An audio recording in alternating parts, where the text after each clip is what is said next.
जय हिंद दोस्तों। अभी अभी आज मैंने देखी है फिल्म कश्मीर फाइल्स। और जिन्होंने कश्मीर के बारे में नहीं जाना उनके लिए तो खैर पिक्चर अच्छी है, लेकिन जो लोग आ, हिंदुस्तान के काफ़ी भागों से अपने आप को जोड़ते हैं, या यूँ कहें कि थोड़ा बहुत जो जानकारी रखते हैं, उन लोगों को जानकारी मिल जाती है कि हमारे देश में क्या क्या हुआ और क्या क्या हो रहा है। तो मुझे ये पिक्चर देख के कोई बहुत अचरज नहीं महसूस हुआ। हाँ, ये विवेक अग्निहोत्री जी ने अच्छा काम किया कि कम से कम एक ये फिल्म बनाई जिसके अंदर जो कश्मीरी पंडित हैं उनके बारे में जानकारी पूरे मुल्क को मिली। जिस हिसाब से ये फिल्म बताई जा रही है कि फिल्म ऐसी है जो मतलब देख के आदमी के रोंगटे खड़े हो जाएं, जो पिक्चर देख करके एक मन में उसके कुछ भाव पैदा हो। मैं फिल्म के लिहाज से ये आपको जो है रिव्यू अपना दे रहा हूँ कि एज ए डायरेक्टर या एज ए स्टोरी टेलर विवेक जी जो है बहुत अच्छी तरीके से अपनी स्टोरी जो है बता नहीं पाए। इसके अंदर जो ड्रामा यूज़ होता है फिल्म मेकिंग में, उस ड्रामा को भी वो ठीक से नहीं लिख पाए। मैं इसका आंकलन विवेक जी की ही अपनी पिक्चर से ही कर रहा हूँ। जो ताशकंद फाइल्स उन्होंने बनाई थी, वो ताशकंद फाइल्स किस तरीके से फ्लो में जा रही थी कि आखिर तक के इंसान को कुर्सी पे उसने बांध दिया। पिक्चर ख़त्म हो गई तब भी इंसानों की उठने की इच्छा नहीं हो रही थी। जिस तरीके से वो उस फिल्म के अंदर उस समय के अंदर ऐसा इमर्स हो गया था उस समय जो ताशकंद फाइल्स उन्होंने बनाई थी। तो he is a director of a very मतलब डायरेक्टर ऑफ अ कैलिबर, लेकिन उनके कैलिबर के लिहाज से इस फिल्म की स्टोरी टेलिंग जो है वो बहुत कमज़ोर रही। ख़ास तौर से जो ड्रामा पार्ट था उसका, आपका जो एंड में वो लड़का जा कर के अपने कॉलेज के अंदर कश्मीर के बारे में बतलाता है, वो पार्ट ख़ास तौर से मुझे बहुत बहुत ही ज़्यादा कमज़ोर लगा। क्योंकि नियर टू रियलिटी जैसा कि कोशिश करते हैं विवेक भैया हमारे पिक्चर बनाने की, उस लिहाज से वो नियर टू रियलिटी नहीं थी। क्योंकि जिस कॉलेज में इस तरीके के विचारधारा के लोग होते हैं, जिसमें मतलब जिसके अंदर इस तरीके का एक एजेंडा चल रहा होता है बहुत समय से, क्योंकि ये एजेंडा एक दिन में नहीं चलता है, बहुत समय से ये एजेंडा जो चल रहा होता है। खास मुझे लग रहा है ये जेएनयू की तरफ इनका वो था, नाम इन्होंने नहीं दिया है उसका।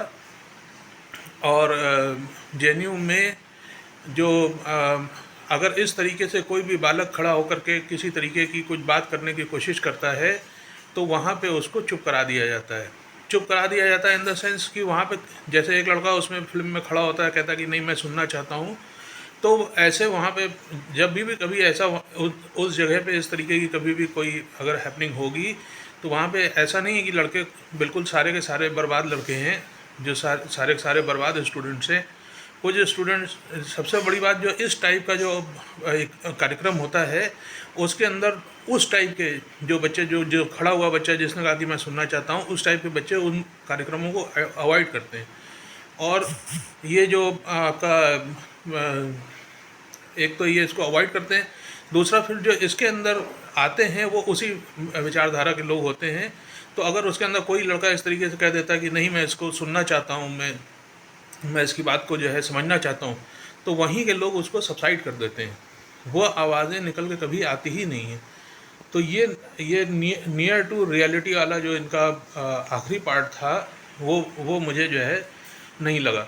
बाकी उन्होंने फिल्म जितनी बनाई है, इसकी हम लोगों को पूरी पूरी कहानी जो है पता है।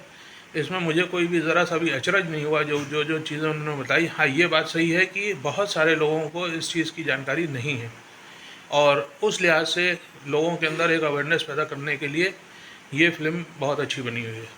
और इस वीडियो के माध्यम से मैं आपको बताना चाहता हूँ, वो फिल्म से मैं करीब 15 मिनट ऑलमोस्ट 20 मिनट पहले वहाँ पे पहुँच गया। मैंने वहाँ पे एक एक आदमी को देखा। वहाँ पे भीड़ बहुत थी, हाउसफुल फिल्म थी, और बुढ़े भी थे उसके अंदर, जवान भी थे, स्कूल गोअर्स भी थे। ऐसे बच्चे जो मस्ती मजाक में मुझे लगता है कि ये फ़िल्म देखने के लिए आए थे वो भी थे। लेकिन मुझे देखिए, इस बात को अन्यथा नहीं लीजिएगा, लेकिन ये बात मैं आपको सच बात बता रहा हूँ कि किसी के चेहरे पे देखिए हिंदू मुसलमान नहीं लिखा रहता है, लेकिन हिंदू और मुसलमान में फ़र्क कर पाना, आज मैं 52 साल का हो गया हूँ, तो कुछ 1-2% भर का तो फ़र्क मैं कर ही सकता हूँ। मैं जब फिल्म छूटी थी जब इंटरवल हुआ था तब भी मैंने अपना सर घुमा करके देखा, खड़े होकर के अपना चारों तरफ निगाह घुमाई। और उसके बाद जब फिल्म छूटी है तब भी मैंने जो है कोशिश की कि मैं ज़्यादा से ज़्यादा लोगों को देख पाऊँ। मुझे बताते हुए बहुत दुख हो रहा है कि हो सकता है मेरी बात जो है वो सही ना हो, आकलन मेरा गलत हो, क्योंकि कुछ मॉडरेट मुसलमान होते हैं जो कि टोपी दाढ़ी इस टाइप से चीज़ें नहीं रखते। कुछ मॉडरेट मुसलमान होते हैं जो कि उनका रंग रूप वेशभूषा, उनका कपड़ा पहनने का स्टाइल है वो भी हिंदुओं जैसा ही होता है। तो माफ़ कीजिएगा अगर मैंने किसी मॉडरेट मुस्लिम को अगर छोड़ दिया हो, अन्यथा मुझे इस फिल्म को देखने में कोई मुसलमान नहीं जो है दिखा इसके अंदर। तो ये एक बहुत बुरी बात मुझे लगी कि आखिर जो अपने आप को सेकुलरवादी कहते हैं, जो अपने आप को हिंदुस्तानी कहते हैं, जो हिंदुस्तानियों के दर्द की बात करते हैं कि हम लोग हिंदुस्तान में कहीं भी किसी को दर्द होगा तो हम उससे अपने आप को जोड़ेंगे, तो उस टाइप का जो पब्लिक है, उस टाइप की जो पब्लिक है वो मुझे इसके अंदर कतई दिखी नहीं। हो सकता है, मैं बार बार कह रहा हूँ कि मेरा आकलन गलत हो, लेकिन मैं कुछ तो मेरे अंदर तजुर्बा होगा पहचान का, तो उस तजुर्बे के नाते मैं आपको बता रहा हूँ उस फिल्म के अंदर देखने के लिए कोई भी मुसलमान नहीं आया हुआ था। ना वहाँ पे उसके अंदर कोई पार्टी के स्लोगन चांट हुए, ना वहाँ पे किसी को गाली दी गई, और जो है कोई ऐसी भाषा या कोई ऐसी मर्यादा को किसी ने नहीं लांघा, या भारत माता की जय तक के भी उसके अंदर मेरे शो में नारे नहीं लगे। लेकिन हाँ ये है कि हर आदमी स्तब्ध था थोड़ा सा। कई लोग ऐसे थे जिन्होंने नहीं इस चीज़ को देखा था। वो इस बात, कुछ तो बच्चे ऐसे थे जो आखिरी सीन्स के अंदर, लड़कियां खास तौर से, तो उन्होंने नज़रें ही फेर ली थी। इतनी ज़्यादा वहशियत जो है उन्होंने कभी अपने जीवन में देखी नहीं होगी, जो वहशियत वहाँ पे हुई है। तो जो देखने में ही आदमी अपना मुंह मोड़ ले, आप सोचो, तो वो उन जिनके साथ हुआ होगा उनके साथ कितना बड़ा अन्याय हुआ है। और एक बात मैं इस वीडियो के माध्यम से जोड़ना चाहता हूं कि जो अंत में उन्होंने दिखाया कि लाइन से खड़ करके उन्होंने सबको गोली मार दी, ये मैं हर भारतवासी से आज मैं एक प्रार्थना करना चाह रहा हूं। ये वीडियो इस तरीके के IS के हम लोगों ने देखे, जो उन्होंने वहाँ पे मिडिल ईस्ट के अंदर किया था। लोगों को घुटने के ऊपर बैठा दिया था, उनके हाथ बांध दिए थे और उनको पीछे से उन्होंने गोलियां मारी थी, और मरने के बाद तक के वो गोली मारते चले जा रहे थे। मतलब वो वीडियो फिल्म, वो उनका मकसद तो और था कि उनको वीडियो फिल्माना था, अपनी दहशत पैदा करनी थी।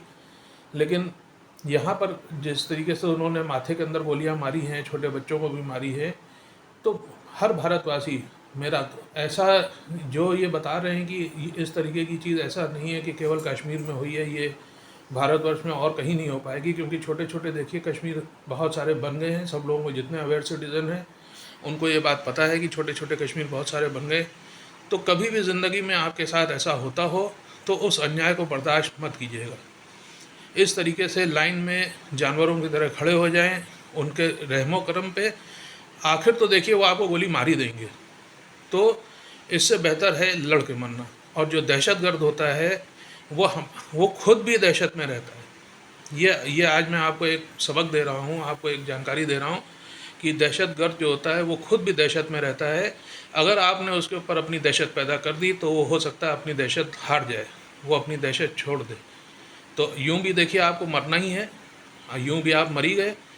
लेकिन अगर उस समय कुछ हिम्मत अगर आपने दिखाई होती तो ये शायद इसके अंदर कुछ लोग बच जाते। या ये मैं IS के टाइम के वीडियोस के बाद भी कहता हूँ कि मारने वाले वहाँ पे 10 हैं और मर जाने वाले वहाँ पे 40 हैं।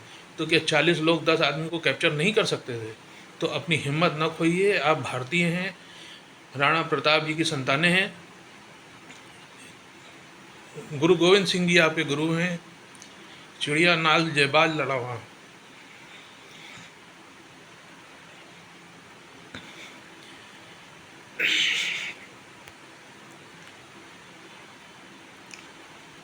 तो हम लोग बात से लड़ जाने वाले लोग हैं। ये साले कौन कुत्ते हैं,